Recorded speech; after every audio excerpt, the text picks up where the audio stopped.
Vamos a ver una definición. Hace 8 días nos quedamos en esta definición, en donde dice que la teología es un esfuerzo sostenido de conocer el carácter, la voluntad y los actos del Dios Trino, según Él los ha desvelado e interpretado para su pueblo. ¿En dónde? En las Escrituras. ¿Con qué propósito? Con el fin de que podamos conocerle, aprender, a orientar nuestros pensamientos hacia el vivir nuestra vida en su mundo y según sus términos, y proyectar su verdad mediante nuestro pensamiento y nuestros actos en nuestro propio tiempo y cultura. A ver, vamos a empezar a analizar esto. Noé, ¿tú conoces a Dios? Bienvenida. ¿Sí o no? Nada más. Sí. Hermano Vicente, ¿tú conoces a Dios? Antes sí lo conocía, pero de manera errónea, al leer su palabra, pues realmente es como lo estoy conociendo. Ok. Hermano Morado, ¿usted conoce a Dios? Sí. Ok. Vamos a ver, la Biblia cuando habla de conocer, si ustedes recuerdan, la mayor parte del Antiguo Testamento está escrito en hebreo y el Nuevo en griego, y la palabra conocer tiene varias implicaciones. Si yo ahorita les digo, ve, ¿tú conoces esto? ¿Usted conoce esto? Pues no muy en serio, pero sí de aquí a ahí lo veo. Pero sí lo conoce. Sí. ¿Es un radio? No es un teléfono Ok, móvil. ok. ¿Por qué les pregunto esto? Porque pudieran decir, oye, pues yo sí lo conozco, pero ¿quién lo podría abrir, desarmarlo y volverlo a armar? ¿Noé, tú podrías? No. Entonces, si conocer la palabra muchas veces la manejamos de un concepto que pues no es el real, de acuerdo a lo que dice la Biblia, porque en la Biblia nos habla que conocer a Dios implica que no solamente la información intelectual, sino habla de una experiencia personal. Si ustedes le preguntan a alguien de afuera que si conoce a Dios, pues les va a decir que sí. Pero bíblicamente la palabra conocer significa que tú tengas una experiencia de vivir con Dios. Los que tenemos un matrimonio o estamos casados, nos vamos conociendo conforme va pasando el tiempo. No, y es más, muchas veces no acabamos de conocer. Y es más, si nos conociéramos como nos conocemos hoy, a lo mejor valdría la pregunta, ¿y te hubieras casado? Si hubieras conocido a tu pareja de esa manera. Entonces, bíblicamente la palabra conocer, porque aquí estamos viendo en esta definición que es el esfuerzo sostenido de conocer el carácter, la voluntad y los actos de Dios. Y eso solamente se conoce a través de la experiencia personal, íntima y de una relación constante. Fíjense que dice que aquí en esta explicación o definición de esta palabra, no solo es saber sobre Dios, sino tener una conexión viva. Si tú y yo no tenemos una conexión con Dios, no lo conocemos. Es como ahorita con el ejemplo que les ponía del celular. Sabes que es un celular, pero no lo conoces. Yo normalmente ponía, ahorita me estoy acordando el ejemplo con las bocinas, que sabemos que es una bocina, pero no conocemos porque no sabemos cómo está adentro ni cómo armarla. Entonces, si tú y yo queremos conocer a Dios, parte de este esfuerzo que habla esta definición es que al estudiar teología sistemática, nosotros conozcamos el carácter, la voluntad y los actos de Dios. Ahora, esto tiene, ¿en dónde el Señor lo demostró? Nos dejó la Biblia para eso. Oye, es que como yo aprendo de Dios en el Salmo 19, que en reiteradas ocasiones lo hemos comentado, nos dice que hay una parte de la naturaleza que es la revelación general, pero hay una revelación particular que es la Biblia. Entonces, ¿qué quiere decir esto? Que a través de esa revelación general y a esta revelación particular es que conocemos a Dios. La naturaleza nos hace conocer parte del poder de Dios. Ahora dice aquí también en esto que la teología cristiana tiene el propósito de que conozcamos, aprendamos y orientamos nuestros pensamientos hacia Él. Normalmente tú y yo, aquí nada más hay de dos sopas, hermanos. En la medida en que tú te vas creciendo, ¿qué pasó? Salmo 29. Ah, no, es que pensé que estaba comentando algo. En la medida que nosotros vamos conociendo a Dios, perdón, es que me distraje. A ver. Nuestros pensamientos son orientados en función a lo que vivimos. Si vivimos de acuerdo a la sociedad, nuestros pensamientos van a estar orientados a lo que la sociedad quiere y la sociedad pide. Si tú y yo estamos estudiando la palabra de Dios, nuestros pensamientos van a estar orientados a hacer la voluntad de Dios. Y eso que como consecuencia nos trae el vivir nuestra vida de acuerdo a los planes de Dios, ¿verdad? Ok.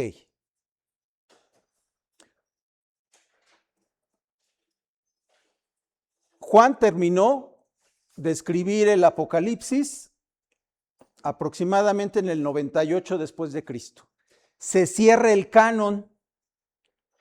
Se entiende que de acuerdo a los concilios se determina los libros que están formando el Antiguo Testamento y los libros que están formando el Nuevo Testamento. Pero ¿qué sucede después? Las escrituras se completaron y se cerraron con Apocalipsis. Las generaciones siguientes, al estar aprendiendo de la palabra de Dios, tuvieron la necesidad de plasmar lo que iban aprendiendo, lo que iban conociendo. Esos libros ya no fueron bíblicos o inspirados por Dios, sino fue una consecuencia de lo que estas personas empezaron a aprender.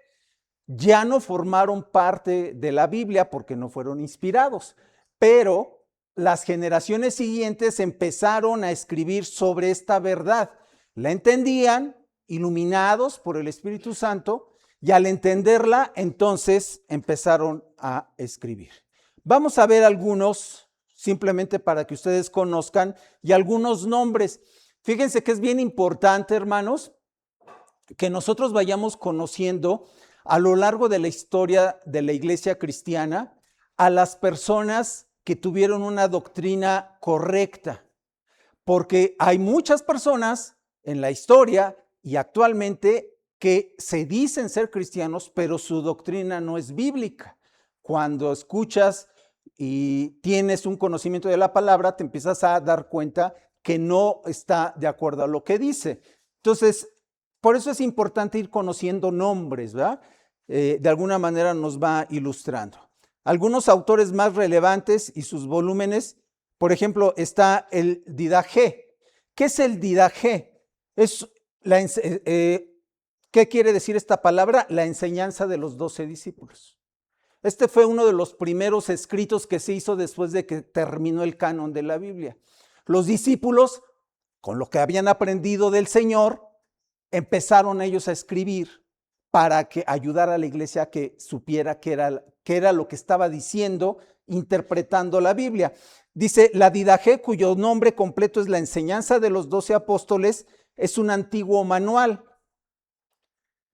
cristiano del siglo I. Fue de los primeros libros que empezaron a salir, considerado uno de los primeros documentos de las normas que seguía la iglesia del primer siglo.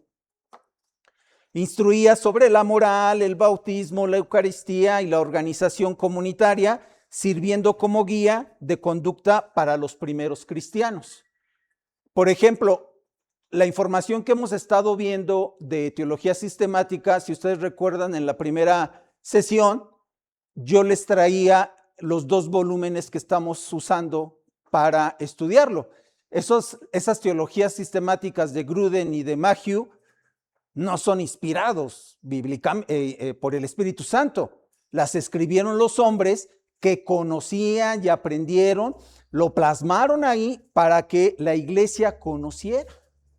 Entonces, el autor es desconocido. Este es uno de los libros que empezaron a escribirse después de la Biblia. Esto fue un cálculo aproximado, quiere decir sea, en el 110 después de Cristo.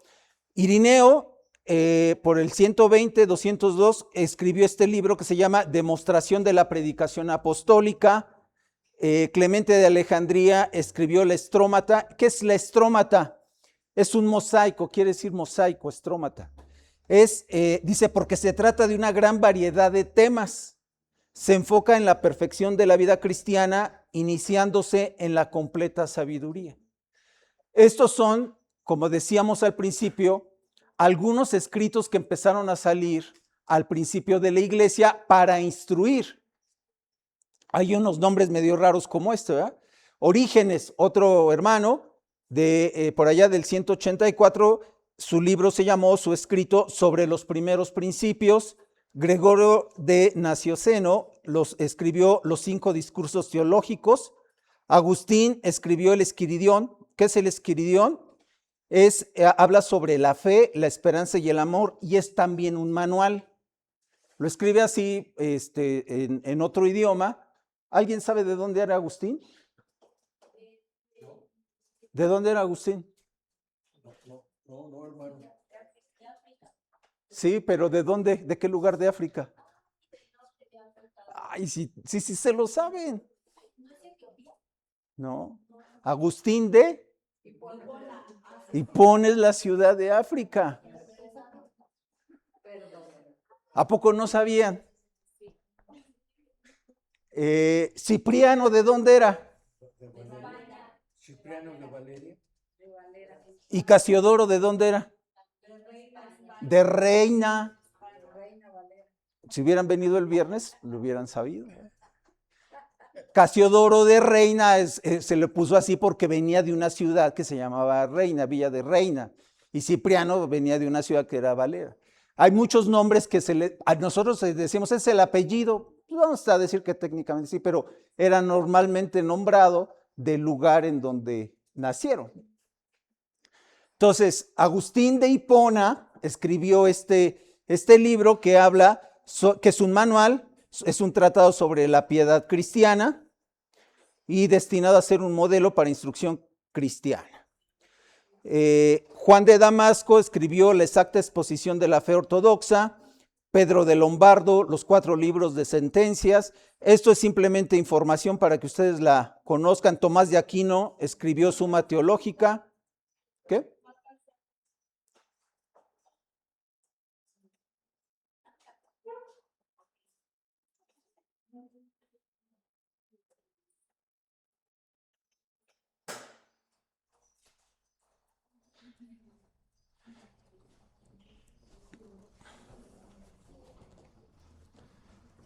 Esto, si ustedes lo buscan, hay algunos libros que existen, hay otros, yo estuve buscando algunos libros de estos, nunca los encontré.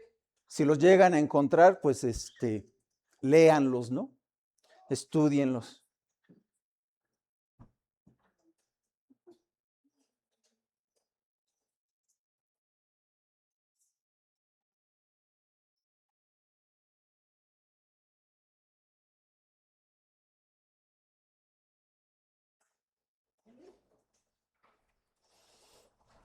Ok. Tomás de Aquino escribió la Suma Teológica. Juan Calvino, este es uno de los, y lo traje para que ustedes lo vieran.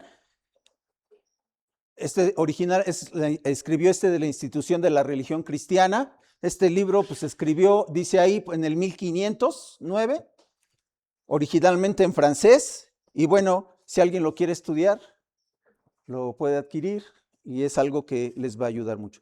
Insisto, todos estos libros no son inspirados por el Espíritu Santo, no forman parte del canon bíblico, pero después de que terminó el canon de la Biblia, que se cerró, hubo varios personajes que empezaron a escribir acerca de lo que ellos iban entendiendo. Y eso, pues, al día de hoy nos ha servido de mucho, ¿verdad?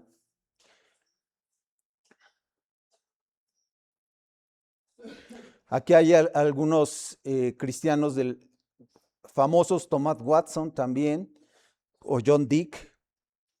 Pero si ustedes ven las fechas, pues son 1600, 1700,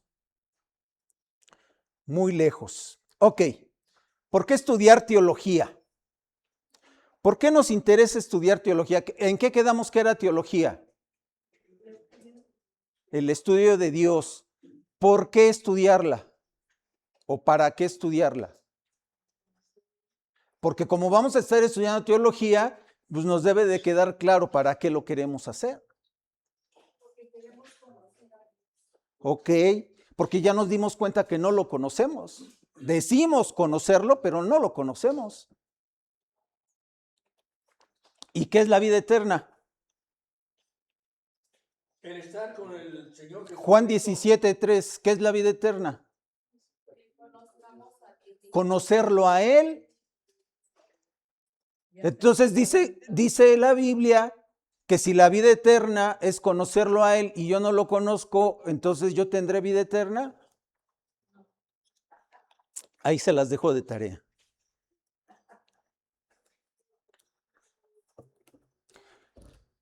Vamos a ver, para especificar el carácter de Dios hacia nosotros, el Señor tiene un carácter. ¿Qué forma parte del carácter, hermanos? De una persona.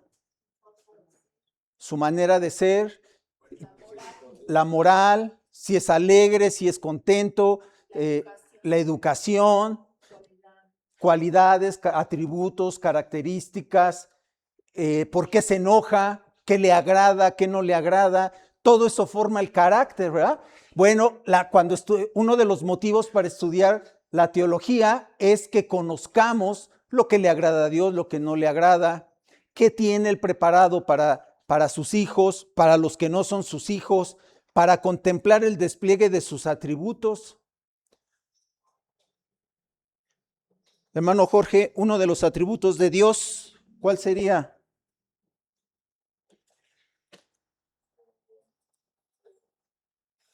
¿O alguien que le ayude? Justiciero, ¿Eh? justiciero, Justiciero, bueno, bondadoso, su omnisciencia, omnisciente, omnipresente. Son algunos, que eso lo vamos a estudiar dentro de la teología sistemática en un capítulo que se llama Teología Propia. ¿Para qué estudiar teología? Para descubrir sus designios hacia el hombre en su estado original y presente. ¿Qué tiene preparado Dios para el hombre? Y aquí, bueno, ya me adelanté con Juan 17:3, que esto muchas veces cuando lo leemos no lo llegamos a captar en su profundidad, pero en Juan 17:3 vemos que la parte de conocer a Dios es vital para el cristiano. Un cristiano debe conocer a Dios. Y la única manera de conocer a Dios, y ya vimos la definición, es estudiar la Biblia, estar en comunión con Él.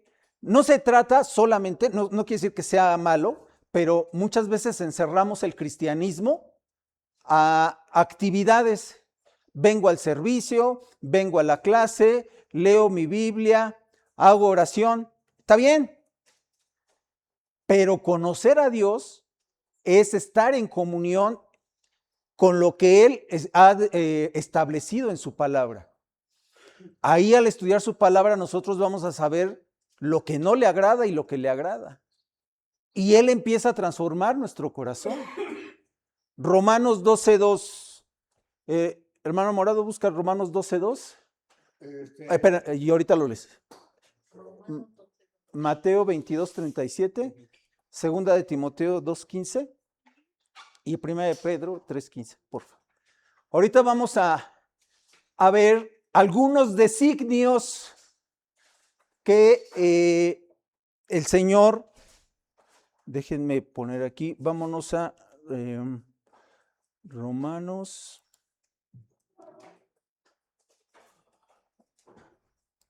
12. todos los demás, vámonos a Romanos 12:2, ¿va? Ok, adelante, hermano. No se conformen a este siglo, sino, transformados por medio de la renovación. Es que me anda fallando los lentes. Ok, a ver, yo lo leo. Dice aquí la palabra de Dios, y no se adapten, y si ustedes se dan cuenta, la otra versión dice, no imiten a este mundo, sino transfórmense. ¿Cómo? Mediante la renovación de su mente. ¿Cómo vamos a renovar, a cambiar nuestra mente, dejando nosotros sustituyendo, decía un hermano, me gustaba mucho esta definición, sustituir la mentira por la verdad de la palabra de Dios? Hay muchas cosas que el mundo nos ha hecho creer que son mentira y se las creemos. Bueno, cuando tú y yo estudiamos la palabra de Dios, sustituimos esa mentira por la verdad de la palabra de Dios. Y dice aquí que nos transformemos mediante la renovación de su mente para que verifiquen, para que comprobemos que la voluntad de Dios es buena, aceptable y perfecta. Yéndome a la otra, recuerdan que por ahí estamos viendo diferentes versiones. El viernes veíamos en el estudio que las traducciones al español no es que una sea buena y otra sea mala, sino que muchas se complementan.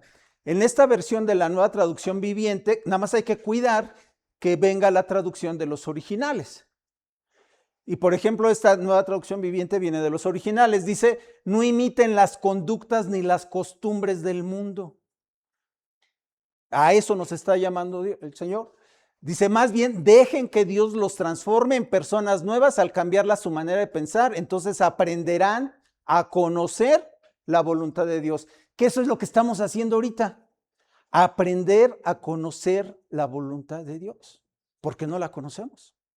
En la medida que aprendamos a conocer la voluntad de Dios, hermanos, nuestra vida va a ser diferente porque vamos a ver que la voluntad de Dios es buena, aceptable, agradable y perfecta. La otra cita, vámonos todos a Mateo 22:37 y ahorita la leemos. Mateo 22.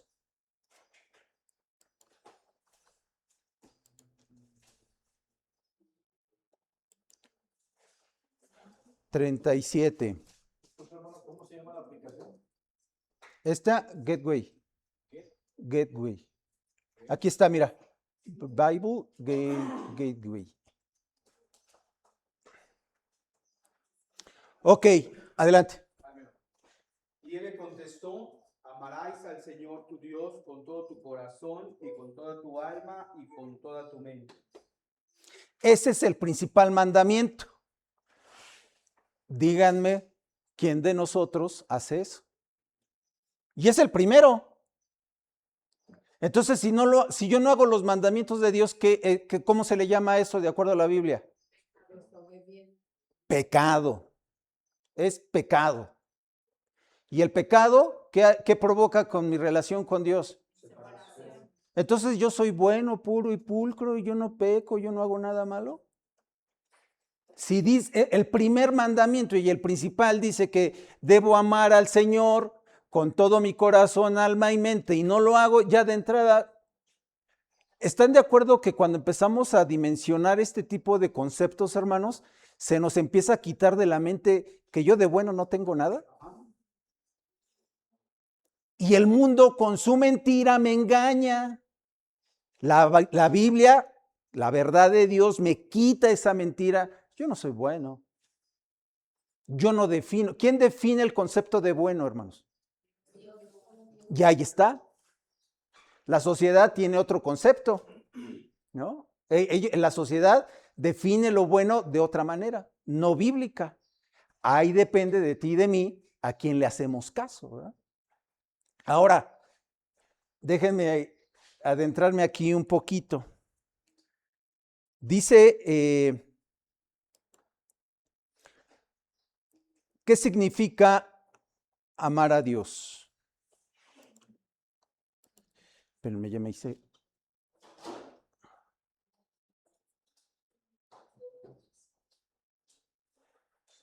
Amar a Dios con todo el corazón, como está aquí, representa por la definición, recordemos que esto Mateo se escribió en ¿qué idioma en el original, hermanos? En griego. Y en el griego implica una entrega total, soberana y motivada por la gracia. No es un amor que tú hayas decidido, ¿eh? Tú no decidiste nada. El Espíritu Santo te hizo entender tu condición de pecador y te lleva por pura gracia a que ames al Señor. Obedecemos al Señor porque Él lo ha puesto en nuestra mente. Dice, donde la voluntad, las emociones y el intelecto son regenerados. Cuando hablamos de voluntad, ¿a qué nos referimos, hermanos? Lo que nosotros queremos hacer, esa es mi voluntad, ¿no? Que cuando hablamos de emociones, lo que yo siento, lo que yo quiero sentir. Y cuando hablo del intelecto, lo que yo quiero pensar. Todo eso, la Biblia lo llama como tu carácter, tu personalidad. Y amar a Dios significa eso. Déjenme ponerle orden de abajo hacia arriba. Que mis pensamientos vayan de acuerdo a lo que dice la palabra de Dios. Cuando yo estoy pensando, y platicaba la otra vez con una hermana, a veces estás orando y te llegan unos pensamientos que la palabra pecado se queda corta, ¿eh? Empiezas y dices, oye Señor, es que estoy orando. Pero ahí es en donde, ¿saben qué? También me doy cuenta que de naturaleza soy pecador. Porque si no fuera así, yo estaría pensando en cómo alabar al Señor y mañana me levanto bien temprano a estudiar la Biblia, voy a hacer esto con mi esposa, con mis hijos, pero de repente empiezas a generar unos pensamientos que nada tienen que ver con el Señor. Luego, los sentimientos, bajándolo, los sentimientos también se originan en el pensamiento, en el cerebro, pero vamos a decirlo por cuestiones didácticas, que es el corazón, ¿no? Los sentimientos, ¿todos los sentimientos son buenos?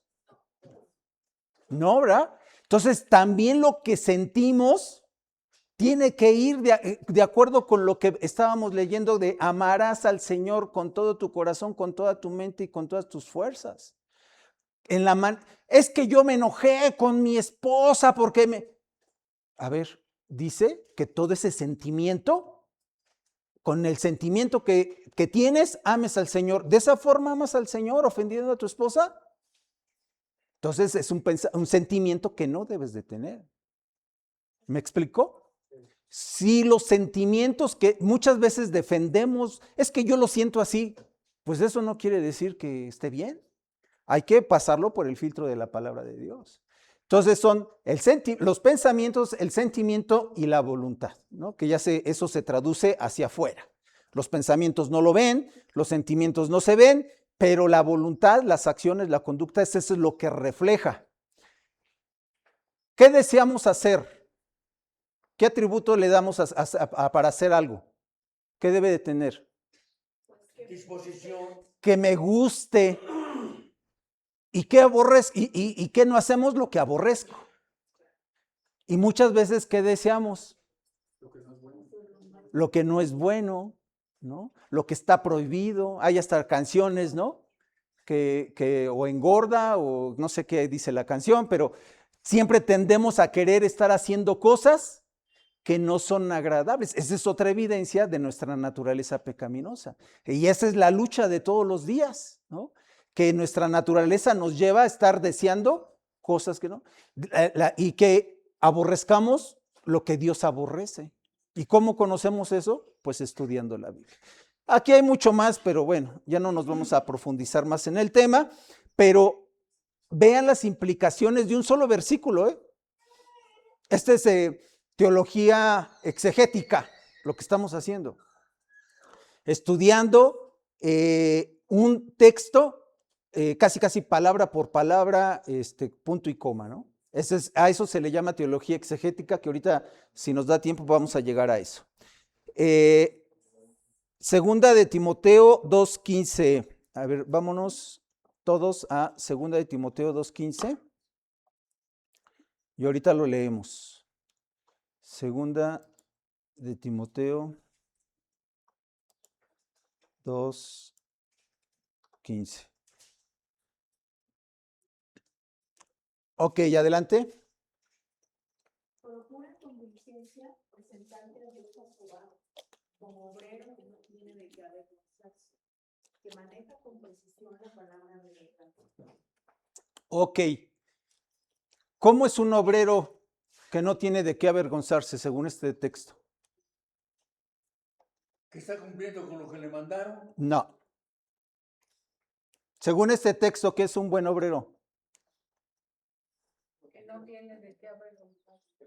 No. Exacto, que maneja la palabra. Fíjense, dice, procura con diligencia presentarte a Dios aprobado. ¿Cómo me presento aprobado? Vean cómo dice el texto. Como obrero que no tiene de qué avergonzarse, que maneja con precisión la palabra de verdad. Yo, según este texto, si quiero ser un buen obrero y que no tengo de qué avergonzarme ante la presencia de Dios, es que conozco dónde está Habacuc, o dónde está Jonás, o dónde está Abdías, porque manejo con precisión la palabra de verdad. Soy su hijo. Qué vergüenza, Señor, que no conozco tu palabra. Fíjense cómo dice la otra versión, que está un poquito, déjenme la más clarita. Esfuérzate por presentarte delante de Dios y recibir su aprobación. Sé buen obrero, sé un buen obrero, alguien que no tiene que avergonzarse y que explica correctamente la palabra de verdad. Aquí ya le puso un atributo más, ¿no? O sea, no nada más es que lo conozca, no nada más es que lo estudie, sino que también lo explique. ¿Y saben qué, hermanos? Todo eso es el poder y la capacidad que nos da el Espíritu Santo para hacerlo. Es que yo no sé. ¿Sabes qué estás diciendo cuando dices que yo no sé? Que no estudias la palabra, que el Espíritu Santo no está en ti. O sea, esa implicación es muy fuerte. Porque si el Señor nos está diciendo que al abrir su palabra lo vamos a conocer a Él y el Espíritu Santo nos habilita, y yo digo que no sé, entonces, ¿a qué conclusión llegamos?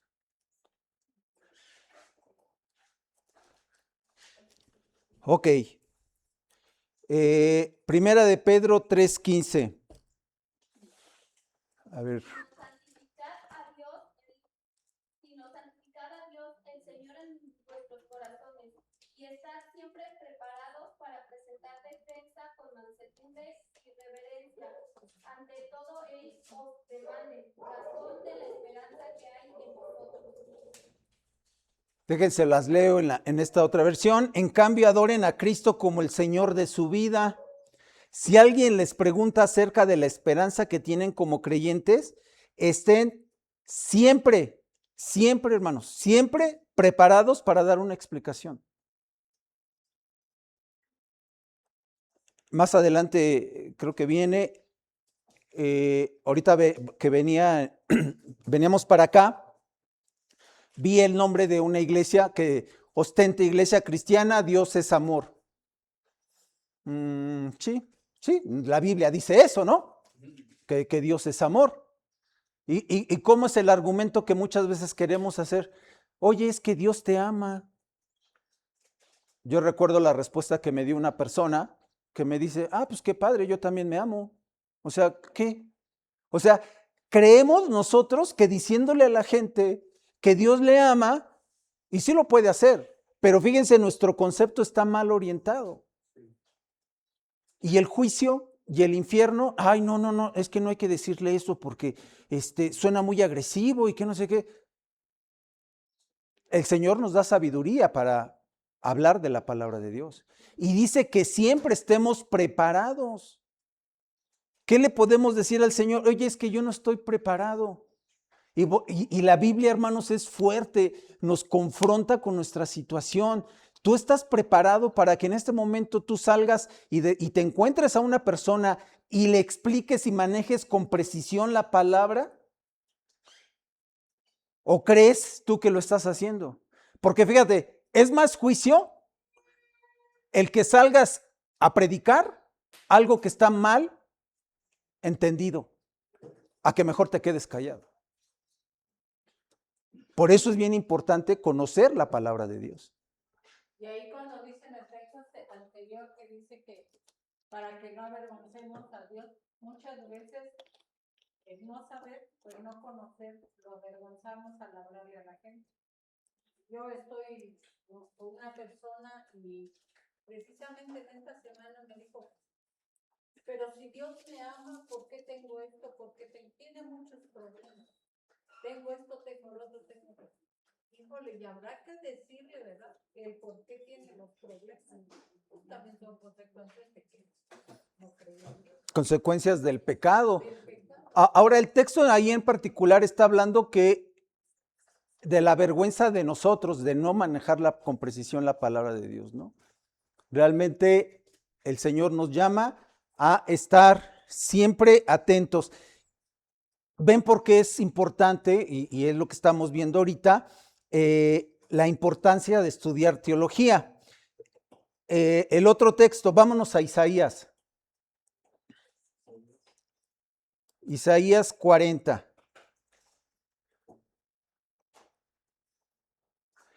Porque dice que, ¿por qué estudiar teología? Para conocer su ser poderoso. Conocerlo es el objetivo más noble del entendimiento humano. Y yo creo que con esto vamos a cerrar.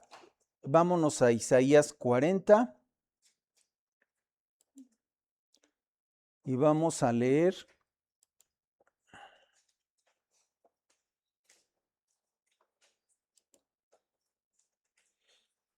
déjenles leo del 12 al 15.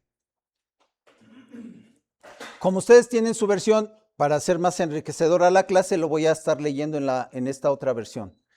Dice, y es para ti y es para mí, o sea, no es para el de al lado, lo que dice aquí la palabra de Dios. Dice Antonio, ¿quién ha sostenido los océanos en la mano?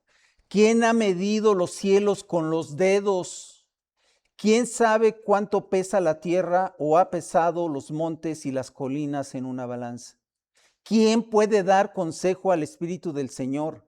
¿Quién sabe lo suficiente para aconsejarlo o instruirlo? ¿Acaso el Señor alguna vez ha necesitado el consejo de alguien? ¿Necesita que se le instruya sobre lo que es bueno? ¿Le enseñó a alguien al Señor lo que es correcto? ¿O le mostró la senda de la justicia? No, porque todas las naciones del mundo no son más que un grano de arena en el desierto, no son más que una capa de polvo sobre la balanza. Él levanta el mundo entero como si fuera un grano de arena. Aquí, y hay muchos, ese nada más es un ejemplo, que Isaías, inspirado por el Espíritu Santo, trata de darnos a entender con qué Dios estamos tratando. Imagínate bajo este contexto que yo llegue y le diga, ¿y por qué me pasa esto?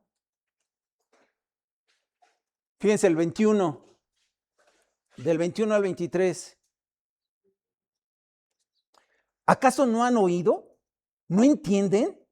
¿Están sordos a las palabras de Dios? ¿Las palabras que habló antes que existiera el mundo? ¿Son tan ignorantes? Dios se sienta sobre el círculo de la tierra. A ver, ¿cuándo se escribió Isaías?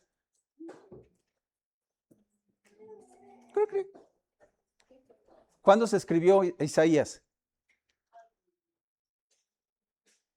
¿Y cuándo se descubrió América? Según los historiadores. Ok, 1492 después de Cristo. Isaías,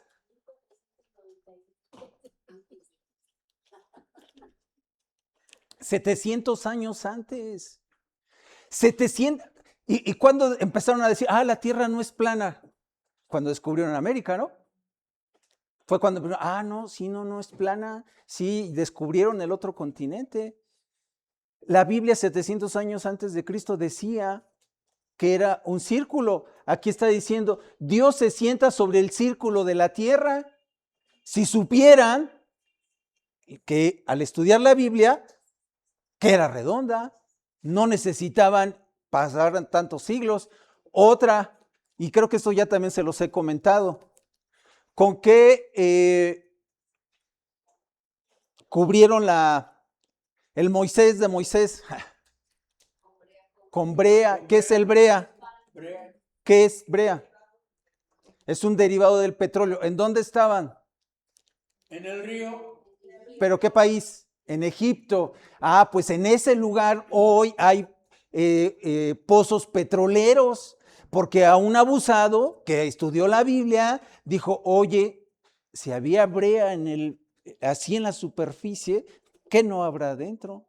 Y entonces van y agarran y perforan y se dan cuenta que ahí hay mucho petróleo.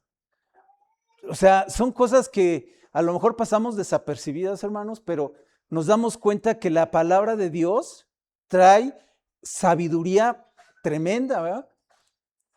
Y déjenme terminar con esta parte, 28 al 31. Dice, ¿acaso nunca han oído? ¿Nunca han entendido?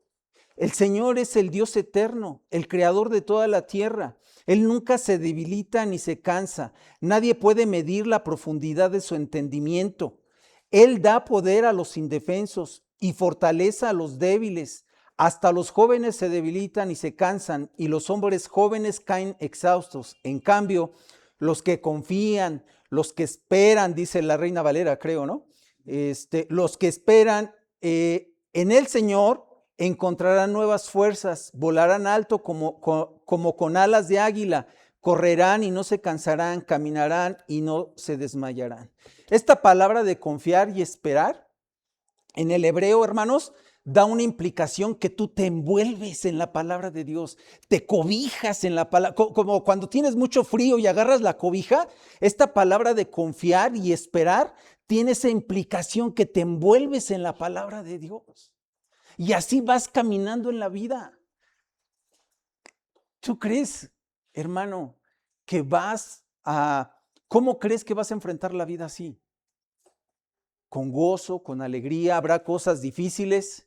Ya no llegamos a Josué 1:8, ¿verdad? Pero es una realidad cuando tú y yo empezamos a absorber, a ser permeados por la palabra de Dios, vamos a enfrentar la vida de manera muy, muy diferente.